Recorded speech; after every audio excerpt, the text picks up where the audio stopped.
अस्सलाम वालेकुम नाजरीन, न्यूज़ ब्रेक विद मियां कील के साथ आज आपकी खिदमत में एक मरतबा फिर हाजिर हूँ। आज की तीन बड़ी खबरें आपके साथ शेयर करूँगा। तीनों खबरें बहुत इंपॉर्टेंट हैं, अपनी जगह पर बहुत अहमियत की हामिल हैं। मुल्की सियासत, मुल्की मईशत और मुल्क की जो मुस्तकबिल है उसके हवाले से तीनों खबरें अपनी जगह पर अहमियत रखती हैं। सबसे पहली खबर है कि पाक फौज की जानिब से अपने दो अफसरान को आज सख्त सजाएं सुनाई गई हैं। ये सख्त सजाएं पाक फौज के दोनों अफसरान का, इसकी जो तफसीलात हैं दोनों अफसरान की क्यों सजाएं सुनाई गई, ये आज आपके साथ शेयर करेंगे। फिर दूसरी खबर है कि मुल्की मईशत में रिकॉर्ड कर्जे जो हैं वो हासिल कर लिए गए हैं। पाकिस्तानी मुल्की मईशत के लिए ये एक बुरी खबर है। मौजूदा निगरान हुकूमत ने गुज़श्ता साबका तमाम रिकॉर्ड जो हैं वो कर्जे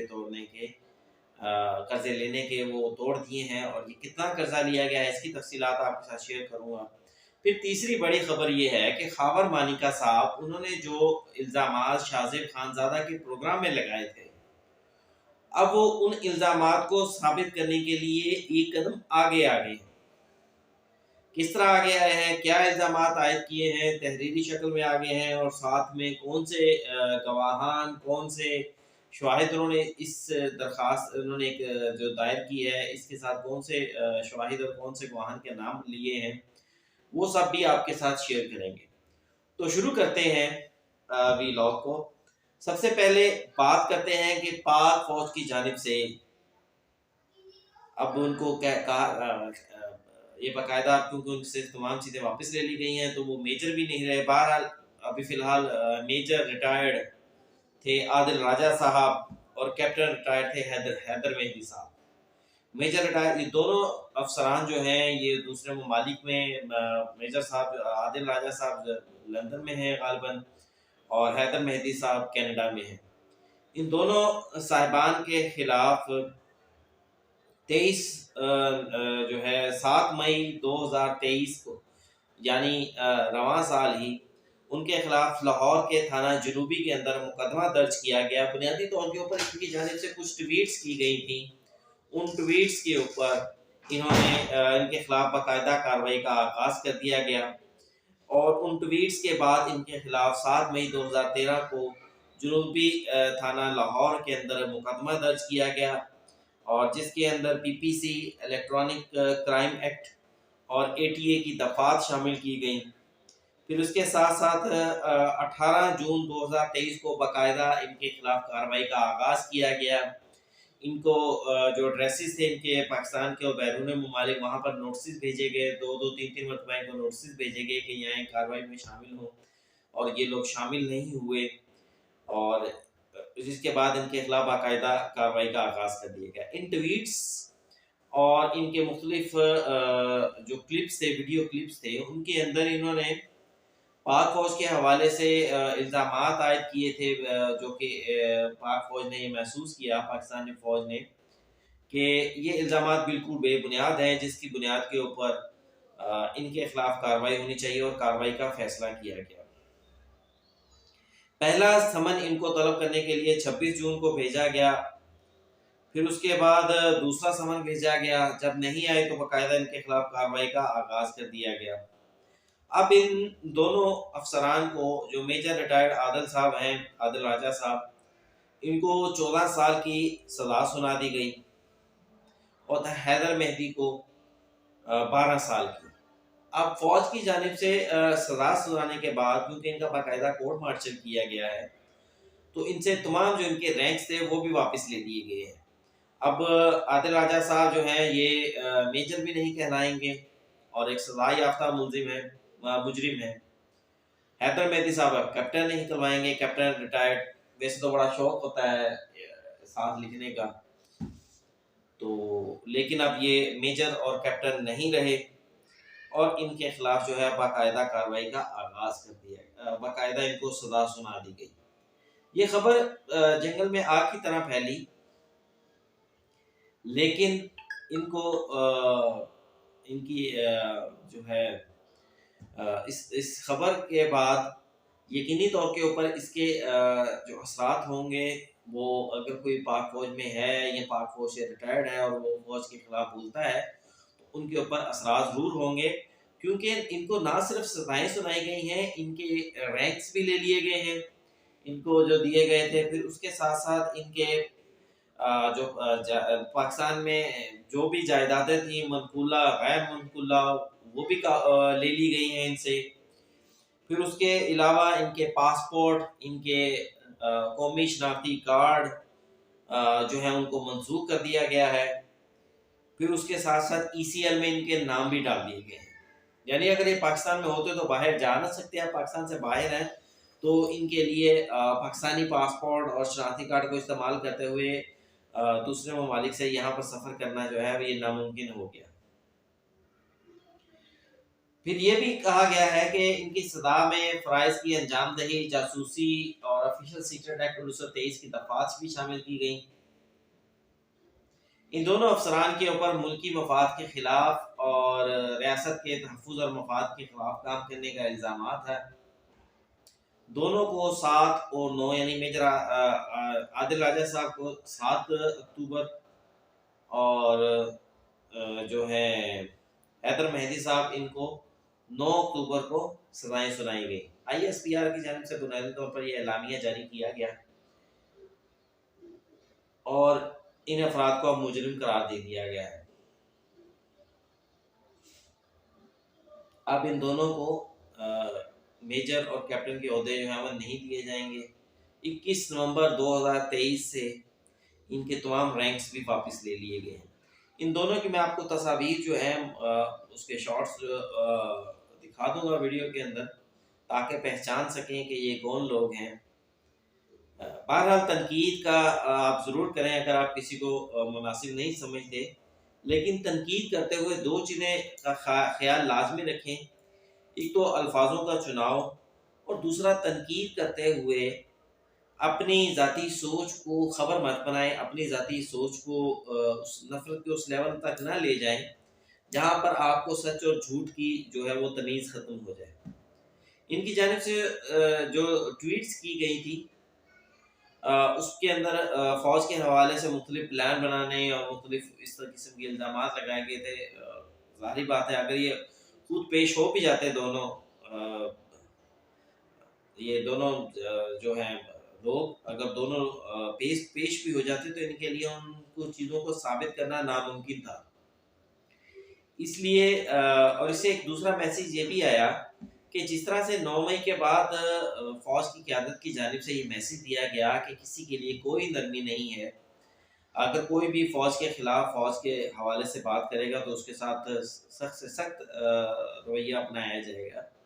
ये उस ऐलान की, उस पॉलिसी की अक्कासी करता है कि उन्होंने अपने 2 अफ़सरान को 2 अफ़सरान कैप्टन लेफ्टिनेंट से ऊपर सबको अफ़सरान ही समझा जाता है, क्योंकि ये बाकायदा अफ़सरी रैंक होते हैं, मेजर हो या कैप्टन हो, और उसके बाद फिर इसी से आगे जाते हैं। ये उस तरह से नहीं होते रैंक्स के सिपाही फिर या हवालदार, तो इसलिए इनको अफ़सरान रैंक ही समझा जाता है। तो इनके हवाले से भी इनके खिलाफ कार्रवाई करके भी ये मैसेज दिया गया है कि किसी के साथ कोई नरमी नहीं। अब आते हैं दूसरी खबर के खिलाफ, दूसरी खबर पर शेयर करते हैं। दूसरी खबर भी इंतहाई अहम है। वो खबर ये है कि निगरान हुकूमत ने गुज़िश्ता 4 माह के अंदर 2364 अरब रुपए का कर्जा लिया है। तारीख में कभी भी 4 माह के दौरान इतना कर्जा नहीं लिया गया। ये कर्जों का हसूल अगरचे इमरान खान के दौर में शुरू हुआ था, लेकिन PDM हुकूमत ने इस कर्जों का हासिल करने के हवाले से रिकॉर्ड बनाए और उनके रिकॉर्ड अब ये निगरान हुकूमत तोड़ रही है।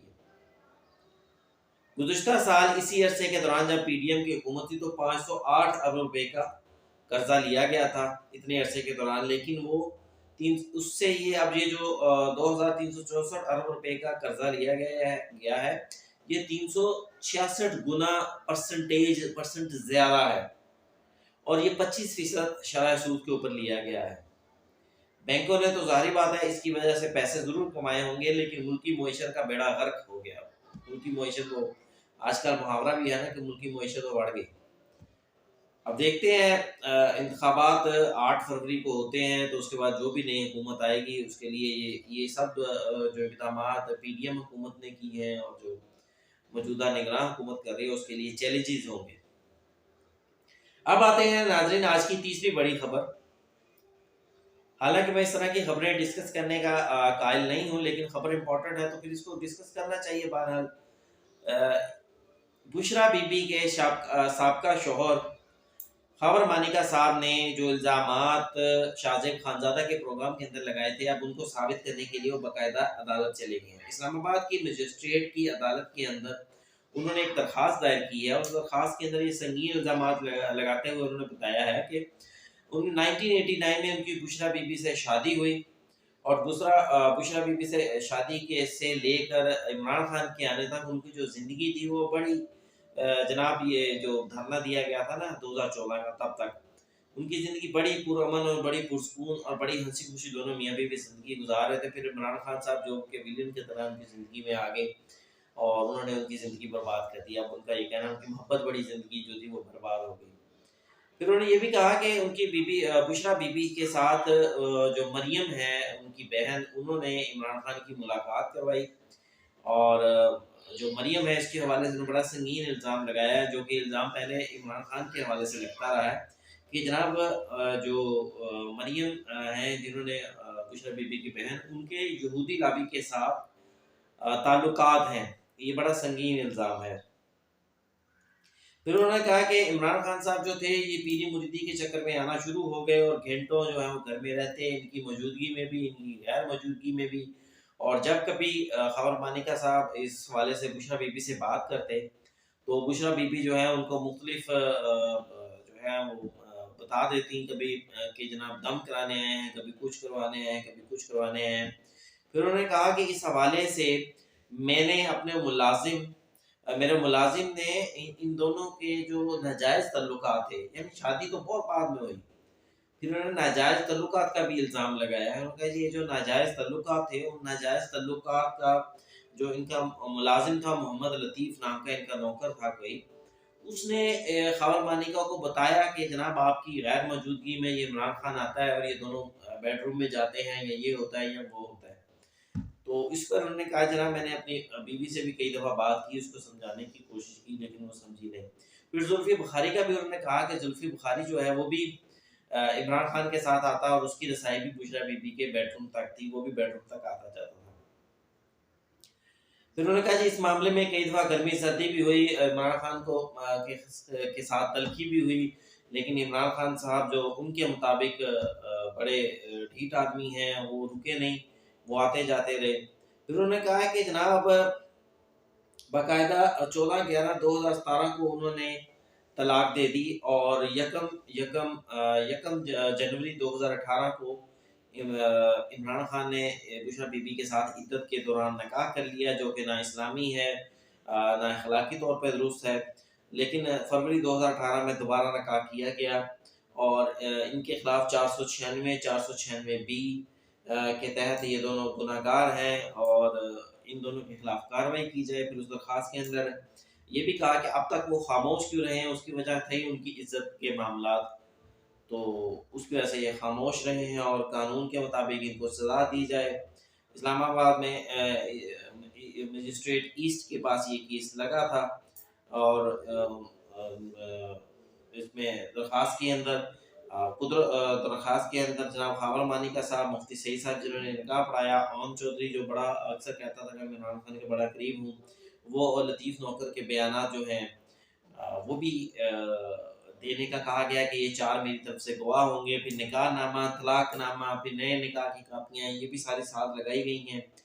और आज जो है जज साहब कुदरतुल्लाह साहब ने इसकी समाअत की है, खबर मानिका का बयान रिकॉर्ड कर लिया है। आइंदा समाअत के ऊपर 3 गवाहों के बयानात कलमबंद करवाए जाएंगे, जिसमें मुफ्ती सईद, ओम चौधरी और लतीफ़ जो इनका मुलाजिम है उसके, और अदालत ने 28 नवंबर तक नोटिस जो हैं वो कर दिए हैं। अब इस दरख्वास्त के ऊपर सवालात तो बहुत सारे उठते हैं कि खबर मानिका साहब वही हैं जो कस्में खाते थे बुशरा बीबी की पाक दामनी की और ये सारा कुछ, तो अब अचानक से वो पहले टीवी पे आए, फिर यहाँ पर अब बाकायदा इल्ज़ामात साबित करने के लिए वो अदालत में आ गए हैं। तो उस टाइम की इनकी वीडियोस यूट्यूब के ऊपर और सोशल मीडिया के ऊपर मौजूद हैं, जिसमें इन्होंने बड़ी कस्में खाते थे कि ऐसी पाक दामन बीवी और कोई नहीं है। बहरहाल वो जो कस्में थी उनके ऊपर भी शकूक व शुबहात पैदा होते थे, और आज जो ये जो कर रहे हैं इसके ऊपर भी शकूक व शुबहात पैदा होते हैं। देखते हैं हम अदालत क्या करती है। 28 नवंबर के लिए नोटिस जारी कर दिए हैं। इसके साथ ही मुझे आज के वीलॉग से इजाज़त दीजिए। व्लॉग अगर आपको अच्छा लगा हो तो इसको लाइक कीजिएगा, इसको सब्सक्राइब कीजिएगा, इसको शेयर ज़रूर कीजिएगा। इजाज़त दीजिए। अल्लाह हाफ़िज़।